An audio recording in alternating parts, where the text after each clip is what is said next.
जीवनातील ताण इतका वाढलाय की आनंद म्हणजे काय हेच विसरलात का?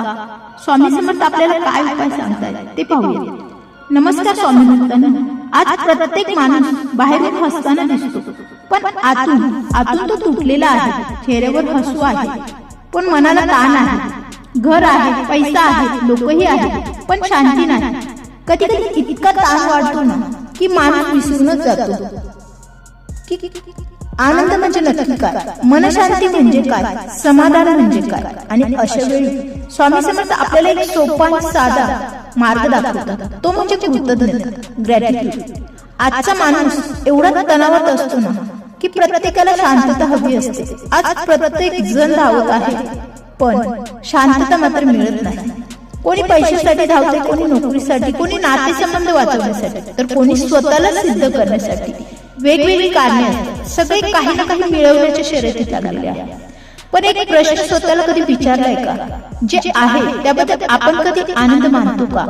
नाही ना. कारण मन हे नेहमी म्हणतं, हे नाही, ते नाही, आणखी पाहिजे, अजून अपेक्षा वाढतात. यामुळे काय होतं, मनाला शांतता लागत नाही, ताण वाढतो, चिडचिड वाढते, राग वाढतो आणि समाधान मात्र कुठेतरी संपून जातं. स्वामी समर्थ काय सांगतात पहा. भिवू नकोस, मी तुझ्या पाठीशी आहे. या एका वाक्यात कितीतरी मोठी शक्ती आहे. आपण एकटे नाही आहोत, स्वामी आपल्यासोबत आहेत. पण समस्या अशी आहे की आपण स्वामींकडे फक्त अडचण आली की तरच जातो, दुःख आलं की प्रार्थना करतो, त्रास झाला की नामस्मरण करतो. पण सुखात, शांततेत आणि आनंदात तेव्हा आपण विसरतो की जे दिलं आहे त्याला समाधान मानणं किंवा त्याच्यामध्ये ग्रॅटिट्यूड, स्वतःला समाधानी मानणं, हे आपण मानतो का? मग ग्रॅटिट्यूड म्हणजे नेमकं काय ते आज आपण जाणून घेऊयात. ग्रॅटिट्यूड म्हणजे जे नाही त्यावर रडण्यापेक्षा जे आहे त्याबद्दल देवाचे आभार मानणे हे देखील तितकेच गरजेचे आहे. सकाळी डोळे उघडले की धन्यवाद स्वामी, श्वास चालू झाला आहे, धन्यवाद स्वामी, कुटुंब आहे, धन्यवाद स्वामी, अन्न मिळतंय, धन्यवाद स्वामी. हे साधं वाटतं, पण ही छोटी सवय देखील आयुष्य बदलून टाकते. समाधान मिळतं, निगेटिव्हिटी दूर होते. जेव्हा आपण तक्रार करतो ना तेव्हा मन हे नकारात्मक होतं. जेव्हा आपण आभार मानतो तेव्हा मन हलकं होतं. विचार करा ना, दोन माणसं आहेत. एक सतत म्हणतो माझ्याकडे हे नाही, माझ्याकडे ते नाही, आणि दुसरा म्हणतो स्वामी जे दिलं आहे त्यासाठी धन्यवाद. दोघांची ही परिस्थिती सारखी जरी असते ना तरी त्यांची मनस्थिती मात्र वेगळी असते पहा.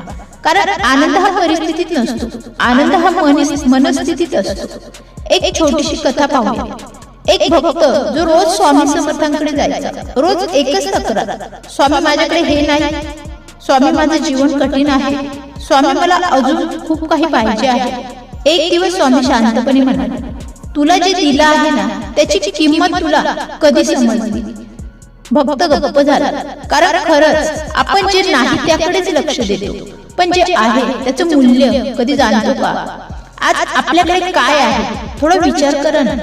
कितीतरी लोक आज हॉस्पिटलमध्ये आहेत, त्यांना फक्त एक श्वास हवा असतो. कितीतरी लोक उपाशी आहेत, त्यांना एक वेळचं जेवण हवं असतं.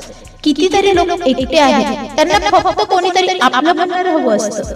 आणि आपल्याकडे खूप काही आहे, पण मनाचं लक्ष हे चुकीच्याच ठिकाणी लागलेलं असतं. रोजची एक सवय मनाला शांतता देऊन जाते. त्यामुळे आजपासून एक सवय लावा. रात्री झोपण्यापूर्वी 3 गोष्टी लिहा. आज मी कोणत्या गोष्टीसाठी कृतज्ञ आहे. उदाहरणार्थ, आजचा दिवस चांगला गेला, कुटुंबासोबत वेळ मिळाला, स्वामींचं नामस्मरण करता आलं. साधारण 21 दिवस हा उपाय करून पहा, तुम्हाला स्वतःमध्ये नक्कीच बदल जाणवेल. स्वामींचा खरं तर हा संदेशच आहे. स्वामी समर्थ आपल्यावर फक्त चमत्कार करत नाही, ते आपल्याला जगण्याची पद्धत शिकवतात. श्रद्धा, सबुरी, समाधान आणि कृतज्ञता हे ज्याच्या जीवनात आलं ना त्याच्या जीवनात, आयुष्यात शांतता ही नक्कीच येते. त्यामुळे म्हणून एक गोष्ट नेहमी लक्षात ठेवा, ताण कमी करण्यासाठी कधी कधी मोठे उपाय करावे लागत नाही. एक छोटा बदल देखील पुरेसा असतो. तक्रारीतून आभाराकडे या, कमतरतेतून समाधानाकडे या, भीतीतून श्रद्धेकडे या आणि रोज मनापासून म्हणा धन्यवाद स्वामी, जे दिलं आहे ना त्यासाठी धन्यवाद, जे नाही दिलं त्यामागे तुमची कृपा आहे हे मनाला सांगा आणि समाधान मानायला शिका. मित्रांनो, एक प्रश्न कधी स्वतःला तुम्ही विचारलाय का? शेवटचं मनापासून तुम्ही कधी हसले होतात ते कधी आठवतंय का? शेवटच्यांदा शांत झोपी कधी लागली होती हे देखील आठवतंय का? आणि शेवटी देवाचे आभार देखील कधी मानले होते हे देखील आठवतंय का? हे छोटेसे प्रश्न आहेत, मनाला विचारून पहा. त्याची उत्तर कदाचित मिळणारही नाही. आज माणसाकडे पैसा, मोठं घर, महागडी गाडी, मोबाईल, सगळं काही सुखसुविधा आहे, पण तरीही मनात शांतता नाही. कारण आज माणूस जगायला विसरला आहे, फक्त धावायला शिकला आहे. आणि म्हणूनच आजचा विषय प्रत्येकासाठी महत्वाचा आहे. ताण इतका वाढलाय ना की आनंद म्हणजे नक्की काय हेच आपण विसरलो आहोत. एक छोटीशी सवय आपल्या संपूर्ण आयुष्य जर बदलू शकते ती म्हणजे कृतज्ञता, तर ती लावायला काय हरकत आहे? ताण नक्की नेमका का वाढतो? मित्रांनो, आज आपण प्रत्येक जण तणावात जगतो. विद्यार्थ्याला अभ्यासाचा ताण, शेतकऱ्याला पावसाचा ताण, नोकरी करणाऱ्याला बॉसचा ताण, व्यापाऱ्याला व्यवसायाचा ताण, तर गृहिणीला घर सांभाळण्याचा ताण. ज्याच्याकडे पैसा नाही त्याला पैसा हवा आहे, ज्याच्याकडे पैसा आहे त्याला अजून पैसा हवा आहे. म्हणूनच एक गोष्ट लक्षात घ्या, ताण हा परिस्थितीतून कमी तर अपेक्षांमधून जास्त निर्माण होतो. स्वामी समर्थांच्या शिकवणीचा अर्थच हाच आहे. ज्याने मनावर विजय मिळवला त्याने अर्ध आयुष्य जिंकलं. आजचा माणूस आनंदी का नाही माहित आहे? आज आपण सकाळी उठल्यापासून मोबाईल पाहतो, सोशल मीडियावर दुसऱ्यांचं आयुष्य पाहतो. कोणाची नवीन गाडी, कोणाचं नवीन घर, कोणाचा परदेश प्रवास, आणि नकळत स्वतःचं आयुष्य मात्र कमी वाटायला लागतं. मग आपण मात्र एक गोष्ट विसरतो, ज्याचं आयुष्य पाहून आपण जळतो आहे तो सुद्धा कदाचित रात्री रडत झोपत असेल. कारण फोटोमध्ये दिसणारं हास्य हे नेहमीच मनातलं सुख असतं असं नाही बरं का. स्वामीचा संदेश आहे, स्वामी समर्थ आपल्याला शिकवतात, दुसऱ्याचं सुख पाहून दुःखी होऊ नका. स्वतःकडे जे आहे त्याची किंमत ओळखा. कारण जे तुमच्याकडे आहे ना त्यासाठी आजही लाखो लोक देवाकडे प्रार्थना करत आहेत. एक छोटासा विचार करा, कल्पना करा, उद्या सकाळी उठल्यावर तुमच्याकडे फक्त त्याच गोष्टी असतील ज्यासाठी तुम्ही आज देवाचे आभार मानले आहेत. मग विचार करा किती गोष्टी उरतील. घर, आई वडील, मुलं, पत्नी, आरोग्य, श्वास, अन्न, पाणी, आपण हे सगळं गृहीत धरतो आणि म्हणूनच आनंद हा आपल्यापासून दूर जातो. एक छोटीशी गोष्ट, एक तरुण रोज स्वामींकडे जाऊन म्हणायचा, स्वामी माझ्याकडे काहीच नाही, मी खूप दुःखी आहे. स्वामी फक्त हसायचे. एक दिवस स्वामी म्हणाले, तुझे दोन्ही डोळे मला दे, मी तुला 10 कोटी रुपये देतो. तो तरुण घाबरला. स्वामी म्हणाले, तुझे दोन्ही हात दे, 20 कोटी देतो. तो म्हणाला, स्वामी हे कसं शक्य आहे? तेव्हा स्वामी शांतपणे म्हणाले, ज्याच्याकडे इतकी अमूल्य संपत्ती आहे तो स्वतःला गरीब का म्हणतो? मित्रांनो, आपल्याकडे जे आहे त्याची किंमत आपण गमावल्याशिवाय ओळखत नाही. कृतज्ञता म्हणजे काय तेच आज आपण या व्हिडिओ मार्फत जाणून घेतो आहोत.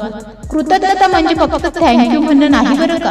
कृतज्ञता म्हणजे प्रत्येक श्वासासाठी देवाचे आभार मानणे, आईच्या प्रेमासाठी, वडिलांच्या कष्टासाठी, घरातील अन्नासाठी, आपल्या शरीरासाठी आणि प्रत्येक नव्या दिवसासाठी मनापासून धन्यवाद देणे. ही भावना मनात आली की तक्रार कमी होते, तुलना संपते आणि मनात शांतता निर्माण व्हायला सुरुवात होते.